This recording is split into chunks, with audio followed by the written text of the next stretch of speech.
Hello, welcome to another episode of This, That, and the Other. Today I'm wearing a Washington Redskins jersey because I'm going to do a little history on the helmets of the Washington Redskins. This is an old jersey that somebody gave me back in 1994, the year that the Redskins and other NFL teams were doing the throwback jerseys. And this is an old Heath Shearler jersey, number 5.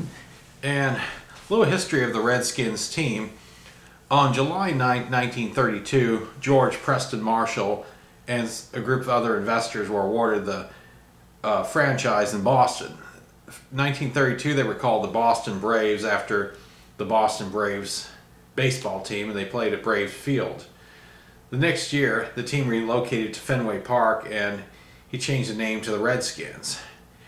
The team moved to Washington in 1937, and Here's what the uniforms looked like in the first year they were in the league. They had the helmet is a leather burgundy helmet. The jersey had instead of having a number on it, had an Indian head on it.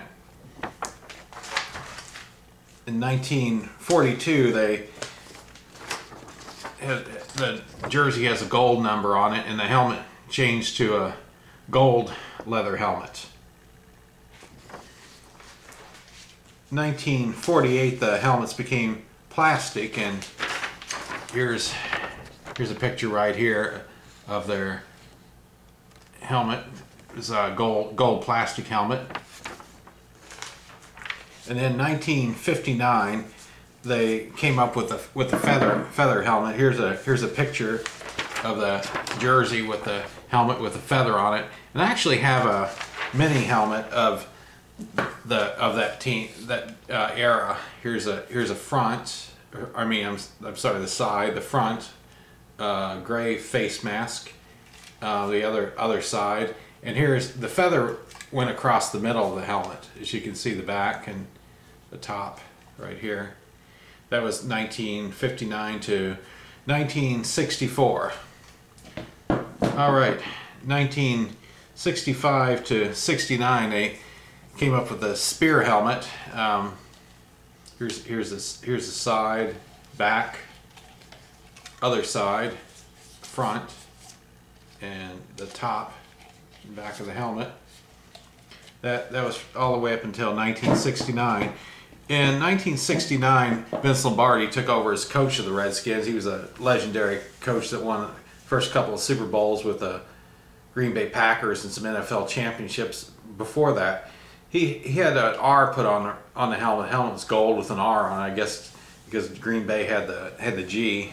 And here's the R, the front of the helmet, R again, and the back and top.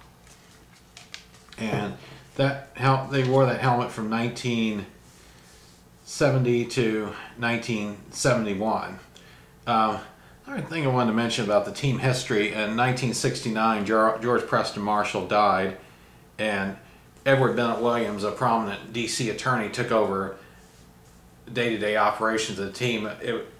It was owned by Jack Kent Cooke. He was a majority stockholder, and he also owned the L.A. Lakers at the time. And Mr. Williams ran the day-to-day operations of the Redskins until 1977, when Jack Kent Cooke moved from Los Angeles to Virginia, and I guess he sold the Lakers, and he took over operations of the football team. Edward Bennett Williams, incidentally, owned the Orioles later on in the 1980s, the Orioles baseball team. And 1972 to 1978, the Redskins. 1972, they switched to the helmet with the Indian head on it. George Allen came up with that idea. He was a coach of the Redskins at the time. I believe he got it off the Indian head nickel. But I have a gumball helmet right here. Here's the Indian head, and the front, side. Kind of hard to do with these little ones. The back of the helmet and the top of the helmet, and it had a